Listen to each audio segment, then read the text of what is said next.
Boa noite, boa noite. Estava aqui olhando, né, essa planta muito bonita, sadia também, e veio a curiosidade. Eu comecei a pensar que a nossa aula de hoje vai ser sobre relações ecológicas.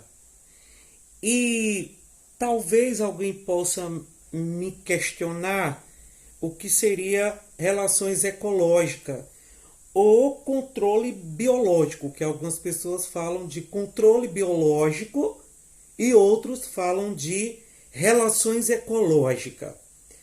A palavra, o conceito biológica ou biologia, o bio significa vida. É tão tal que a palavrinha biologia, bio, vida, logia, estudo. Então, biologia, estudo da vida. E nessas relações que a gente fala ecológica, há dois tipos bem comuns. A harmônica, quando ocorre ou quando ninguém tem prejuízo nesse convívio. Quando ambas ou ambos vivem juntos, mas não dão prejuízo um ao outro. Seja animal, seja vegetal ou seja qual for a espécie. Então, só é harmônica quando não há prejuízo para nenhuma das espécies ali que estão convivendo. E há desarmônica. Então, provavelmente, vocês já devem ter ouvido ou lido em alguns livros científicos, artigos, é a desarmônica. A desarmônica está falando aí vai ter prejuízo nessa convivência, nesse casamento, nesse ambiente.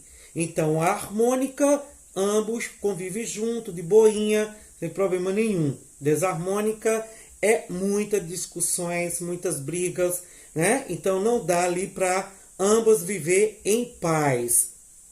E daí, neste dois conceitos de harmônica e desarmônica, entra-se também o conceitozinho básico de uma relação intraespecífica.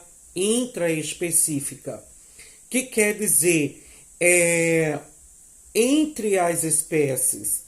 Então daí vai ser aquela entre a mesma espécie, né? Então eles estão vivendo ali de boinha porque convive entre espécies em grande quantidade, e dali não vai haver problemática. E as interespecíficas, que são convivendo no meio, mas com espécies diferenciadas.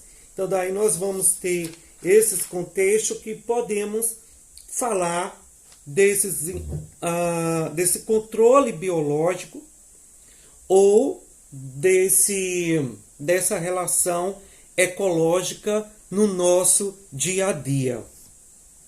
Poderíamos falar, por exemplo, talvez alguém aqui, né, meus alunos, minhas alunas, sei que vocês são inteligentes, principalmente quando nós vivemos em um ambiente onde temos contato com a natureza, com o meio ambiente. Então, dentro desse controle biológico, provavelmente alguém de vocês já deve ter ouvido falar sobre o caramujo gigante africano. Estávamos nós aqui no Brasil, todo mundo de boa, tal, até os nossos mesmos caramujos brasileiros, né? Com a sua bandeirinha lá, eu sou brasileiro. Aí de repente chega os africanos, os caramujos gigantes africanos de opa, estou aqui e cheguei. Aí os brasileiros disseram, rapaz, quer dizer que tu viesse aqui para atrapalhar, aqui para sujar o nosso ecossistema, o nosso meio biológico. Quando os caramujos africanos gigantes foram introduzidos aqui no Brasil, vieram aqui para o Brasil, desculpa que é o vento levando todos os meus materiais aqui, foi com o intuito dele ser usado na culinária, né? Se tornar um prato exótico, mas não foi bem aceito e daí soltaram esses benditos caramujos gigantes africanos e eles se tornaram uma peste, né? Saindo do controle biológico.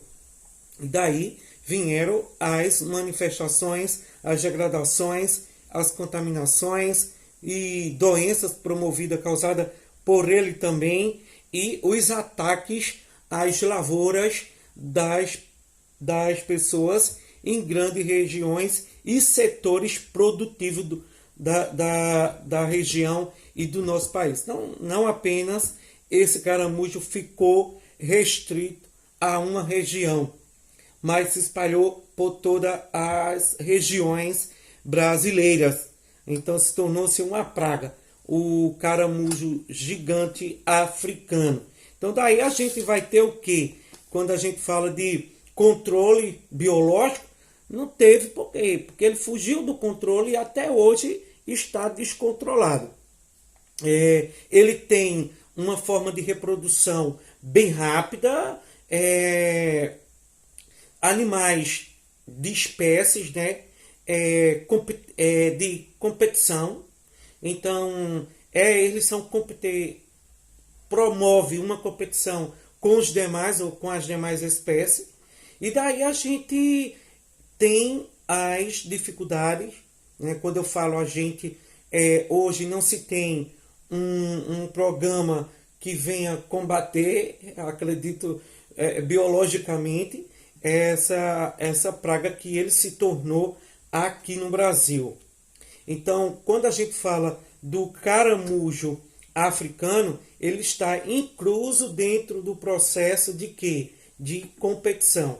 Uma espécie que compete com a outra, destruindo a outra, e ele se mantém. Então, onde houver competição, não é bom.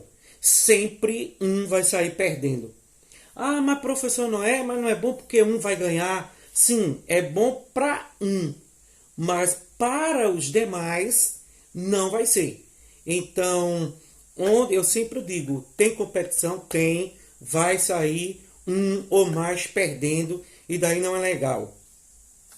E aí a gente também temos, provavelmente vocês já devem ter ouvido falar ou visto sobre o mutualismo. E eu vou dar um exemplo de mutualismo. A garça, aquela que promove, que está sempre próximo do boi, que quer dizer, ela se aproveita para se alimentar dos carrapatos que estão ali nos bois. Só que esse pássaro, ele passa a fazer um controle de tirar os carrapatos, comer, se alimentar, mas ela vive. E se eu fazer uma pergunta, será que a garça ela consegue viver sem um boi? Consegue, porque ela tem outros meios para se alimentar. E o boi, professor, consegue viver tranquilamente sem a garça? Também consegue. Então daí, mesmo que haja um mutualismo, mas ele não é uma situação de competição que precisa ser, digamos assim, pautada unha a unha ou força a força. Então, um vive sem necessitar do outro, se fosse a causa. Então, é um mutualismo, mas não promovente, não dependente 100% não. Tá? Então, é como ele diz, a garça fala, eu vou me alimentar de carrapatos, porque ali tem, pronto. Mas se não tiver, de boa, eu vou comer gafanhotos, eu vou comer besouros, eu vou comer outros insetos e daí não vou passar fome. Então, de boinha, sem nenhum problema aí nessa situação. Outras questões, ainda falando sobre o controle biológico ou as relações ecológicas, eu prefiro falar sobre relações ecológicas. Alguém já ouviu falar sobre os cupins?